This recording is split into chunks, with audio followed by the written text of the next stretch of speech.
Have you ever had one of those days where nothing seems to go right? It's like you wake up very late, mind you, with the world's most piercing headache. It's like pouring rain outside and all you want to do is just sleep in.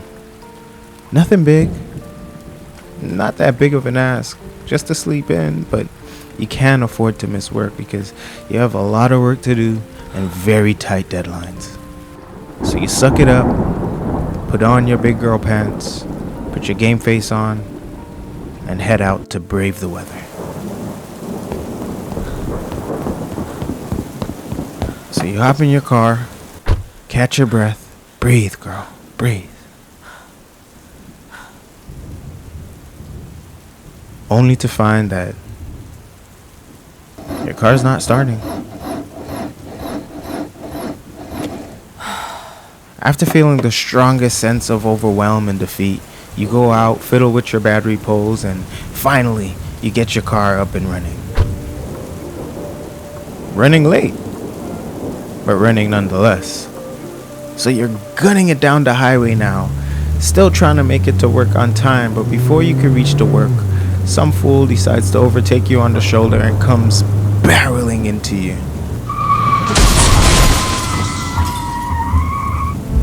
No, you're not dead, or even really injured. You're actually fine. But your car? Not so much.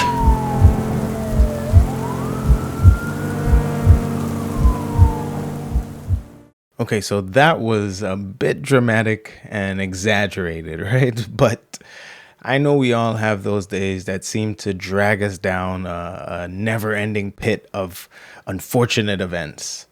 So we're just going to address that today, right? We're going to talk about that, and we're going to dive into the Bible to see what it says about, dealing with days like these. So if you're interested, stick around and let's connect. Roots World, Roots World, Roots World, Roots World, Roots World, Roots World. Okay, so after scouring through the Bible for hours and hours to find, relevant advice and counsel on the topic, I landed on none other than King Solomon.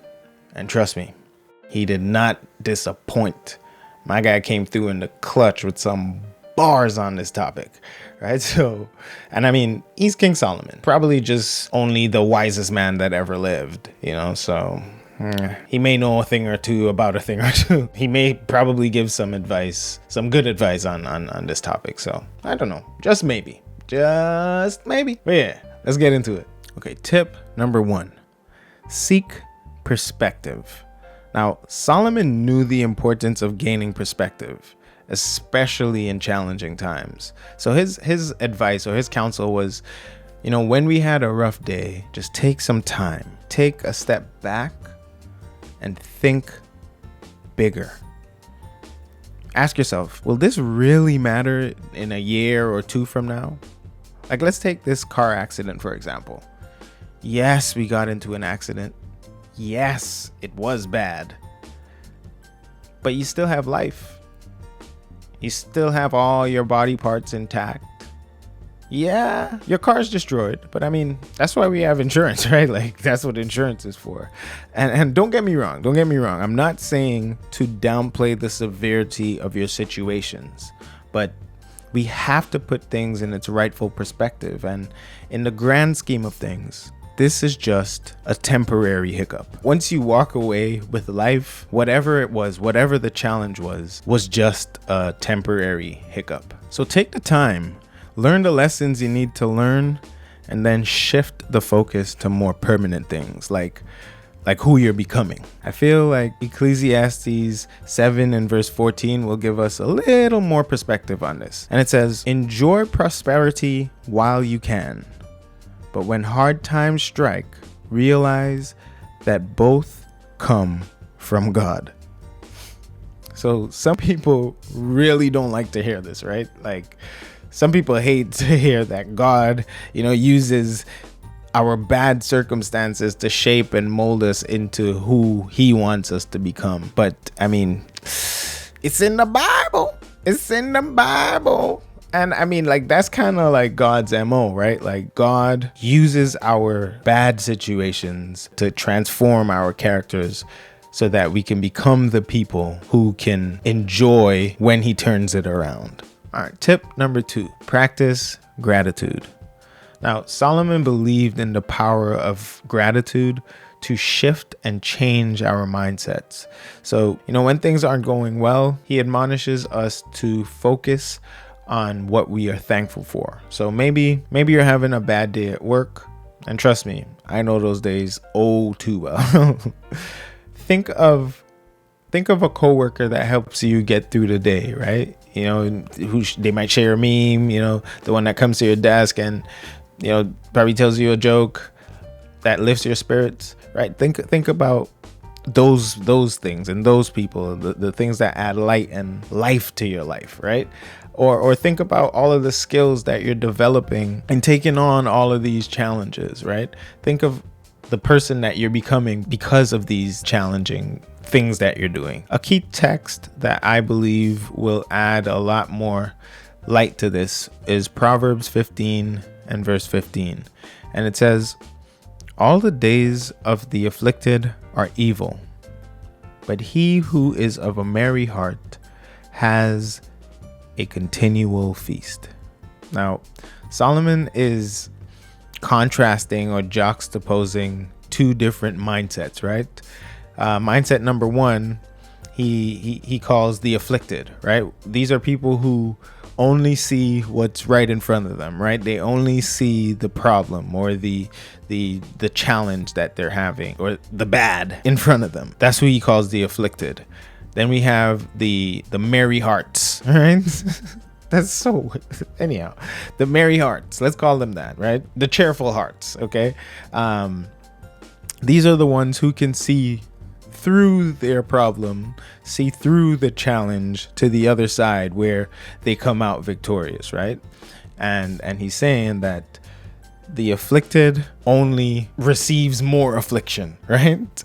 The trouble only sees and gets more trouble, while the merry hearts only get more merry. Essentially, that's essentially what he's trying to say. So when we start doing this, when we start changing our mindsets to actually see through our problems and see ourselves victorious, then we could experience the peace and the resilience that gratitude brings, even in the stormiest of our days. All right.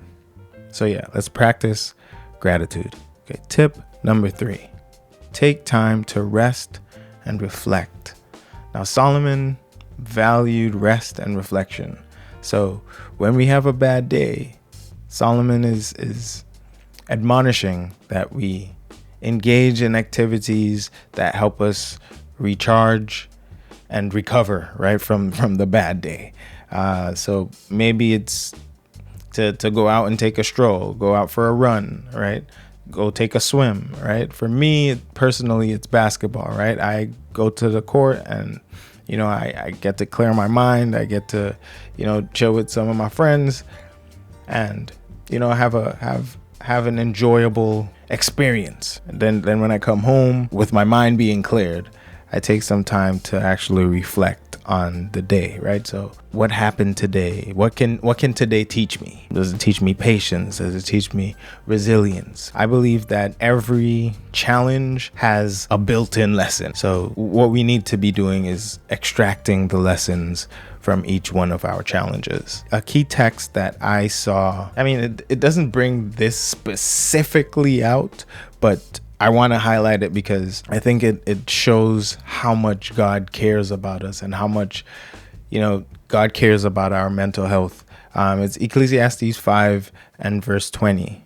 And it says, "For he will not much remember the days of his life because God keeps him occupied with joy in his heart." Bro, I just find that so beautiful. Like, this just warms my heart because This shows me that God will provide ways for us to find joy and contentment in our lives, even though our lives are challenging. You understand? Like, God cares so much about our mental health. He cares so much about our well-being that he places things in our lives these activities in our lives that we can do to help balance the joy with the pain, right? Or the bad with the good. I just love the fact that God is so caring about these aspects of our lives. Like, God actually cares about your mental health. God actually cares about your well-being. He cares about you being happy. Like, that's so beautiful. That's so beautiful to me. All right, and for the last tip number 4, talk to God. The key text for this one, it seems like Solomon borrowed this one from his dad. It's taken from Psalms 62 and verse 8, and it says, "Trust in him at all times, O people. Pour out your heart before him. God is a refuge for us." So what this is bringing out is the importance of us to, keep sincere, open communication to God. Sometimes we just need to talk. Sometimes we just need to get things off our chest. And I mean, God is the best person to do that. He's the greatest counselor. He's the greatest listener, right? So yeah, man, just pour out your heart to God. He relishes in listening and empathizes with us. And bro, like, can you imagine, like, the God of the universe, the King of the universe, wants you to come to him with your problems? That's so crazy to me. That's crazy. Like, God wants to hear about my problems. God wants to talk to me about things that are going on in my life. Like, he cares about these things. That's just so beautiful, man. This verse encourages us to pour out our hearts to God, expressing our fears, our frustrations, our needs, knowing that God is our secure refuge. Everybody can help us with some things, but God is the only one that can help us with everything. So let's pour out our hearts and our souls to God, because he responds. He responds to us. He responds to me, at least. So yeah, reach out to God today, man. Reach out to God today. Remember, bad days are just part of life's journey. They do not define your story. So take Solomon's advice and remember that there is a built-in lesson in every one of your challenges. So go ye therefore and learn through your challenges. All right, be blessed, guys. Peace.